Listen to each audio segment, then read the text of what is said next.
2-3 kilo beef ഒറ്റരിപ്പിലിരുന്ന് തിന്നാൽ മാത്രമേ നമുക്ക് കുറച്ചെങ്കിലും ക്രിയാറ്റിൻ അതിൽ നിന്ന് കിട്ടുള്ളൂ. നിങ്ങളെല്ലാവരും കേട്ടിട്ടുണ്ടാവും ക്രിയാറ്റിൻ, അതായത് ബോഡി ബിൽഡേഴ്സ് യൂസ് ചെയ്യുന്ന ക്രിയാറ്റിൻ. എന്തിനാണ് അവർ യൂസ് ചെയ്യണേ? അതായത് ഈ സാധനം എന്തിനാണ് അവർ യൂസ് ചെയ്യണത്?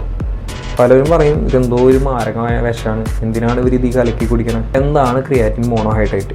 ഇതെന്ന് പറഞ്ഞാൽ നമ്മുടെ ശരീരത്തിൽ, നിങ്ങളുടെ ഓരോരുത്തരുടെ ശരീരത്തിൽ പ്രൊഡ്യൂസ് ചെയ്യുന്ന ഒരു നാച്ചുറൽ കണ്ടൻറ്റാണ് ഈ ക്രിയാറ്റിൻ മോണോഹൈഡ്രേറ്റ്, അല്ലെങ്കിൽ ക്രിയാറ്റിൻ എന്ന് പറയുന്നൊരു കണ്ടൻറ്റ്. നമ്മുടെ മസിൽ, അതായത് മസിലിൽ വാട്ടർ സ്റ്റോർ ചെയ്യാൻ ഏറ്റവും കൂടുതൽ സഹായിക്കുന്ന ഒരു സംഭവമാണ് ക്രിയാറ്റിൻ മോണോഹൈഡ്രേറ്റ്. അത് മാത്രമല്ല നമ്മുടെ ബ്രെയിനിൻ്റെ ഇൻറ്റൻസിറ്റി, നമ്മുടെ ബ്രെയിൻ മൈൻഡ് എത്രത്തോളം വർക്ക് ചെയ്യണം എന്നൊക്കെ ഈ ഒരു ക്രിയാറ്റിൻ എന്ന് പറഞ്ഞ കണ്ടൻറ്റ്. ഇതല്ലാട്ടാണ് നമ്മുടെ ശരീരത്തിൽ നോർമലി നാച്ചുറലി പ്രൊഡ്യൂസ് ചെയ്യുന്ന ക്രിയാറ്റിൻ എന്ന് പറഞ്ഞാൽ 1 അതിൽ താഴെയോ ഗ്രാമോ മാത്രമേ നമ്മുടെ ശരീരത്തിൽ നാച്ചുറലി ഇത് ഉൽപ്പാദിപ്പിക്കപ്പെടുന്നുള്ളൂ ഒരു ദിവസം പെർ ഡേ എന്ന് പറയുന്ന രീതിയിൽ കണക്കാക്കുകയാണെങ്കിൽ. നമ്മുടെ പലർക്കും പല രീതിയിലാണ്, ഓരോ മനുഷ്യരും ഓരോ ടൈപ്പാണല്ലോ. അപ്പോൾ അതുകൊണ്ട് തന്നെ നമുക്കൊരിക്കലും അത് ആക്യുറേറ്റ് ആണെന്ന് പറയാൻ പറ്റില്ല. അപ്പോൾ നമുക്ക് ഇത് ഒരിക്കലും ഫുഡിൽ നിന്നും കിട്ടില്ല.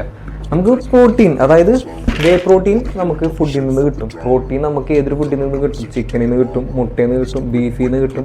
ഈവൻ സെക്കൻഡ് ക്ലാസ് പ്രോട്ടീനായ കടല, പരിപ്പ്, പയർ, ഇതിൽ നിന്നൊക്കെ നമുക്ക് പ്രോട്ടീൻ കിട്ടും. 2-3 കിലോ ബീഫ് ഒറ്റരിപ്പിലിരുന്ന് തിന്നാൽ മാത്രമേ നമുക്ക് കുറച്ചെങ്കിലും ക്രിയാറ്റിൻ അതിൽ നിന്ന് കിട്ടുള്ളൂ.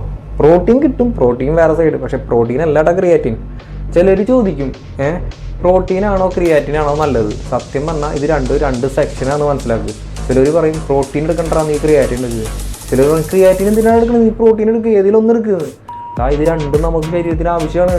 ഈ പ്രോട്ടീനും അതേപോലെ വേ പ്രോട്ടീനും രണ്ട് സെക്ഷനാണ്. അപ്പോൾ ക്രിയാറ്റിൻ വർക്ക് ചെയ്യണ പോലെ അല്ല പ്രോട്ടീൻ വർക്ക് ചെയ്യണേ. അപ്പോൾ പ്രോട്ടീൻ എന്താ ചെയ്യണേ? നമ്മുടെ ശരീരത്തിൽ ഡാമേജ് ആയ മസിൽ സെൽസ് അല്ലെങ്കിൽ ഇഞ്ചേർഡ് ആയ മസിൽ സെൽസിനെ റീകവർ ചെയ്യണം, അതായത് പാച്ചപ്പ് ചെയ്യണം, അവിടെ പ്രോട്ടീൻ ചെയ്യണേ. നമ്മുടെ ക്രിയാറ്റിൻ എന്താ ചെയ്യണേ? നമ്മുടെ മസിലിന് ആവശ്യമായ വാട്ടറിനെ സ്റ്റോർ ചെയ്യാനുള്ള കപ്പാസിറ്റി, നമുക്ക് അത് അബ്സോർവ് ചെയ്യാനുള്ള ഒരു കപ്പാസിറ്റി നൽകുന്നത് ക്രിയാറ്റിനാണ്. അപ്പോൾ അതുകൊണ്ടാണ് പറയുന്നത് ക്രിയാറ്റിൻ ചെയ്യുന്ന ജോലിയും വേ പ്രോട്ടീൻ അല്ലെങ്കിൽ പ്രോട്ടീൻ ചെയ്യുന്ന ജോലിയും രണ്ടാണ്. ഇത് നല്ലതാണ്, മസിൽ ബിൽഡിങ്ങിന് ഏറ്റവും കൂടുതൽ എഫക്റ്റ് ചെയ്യുന്ന ഒരു സംഭവമാണ്. അതായത് എടുക്കാതിരിക്കാം. എടുത്താലും എടുത്തില്ലെങ്കിലും നിങ്ങൾ നന്നായി വർക്കൗട്ട് ചെയ്യണ്ടോ, നന്നായി ഡയറ്റ് ചെയ്യണ്ടോ, നിങ്ങൾക്ക് മസിലും കാര്യങ്ങളൊക്കെ സെറ്റ് ആവും. പത്രമുള്ളൂ കേട്ടോ.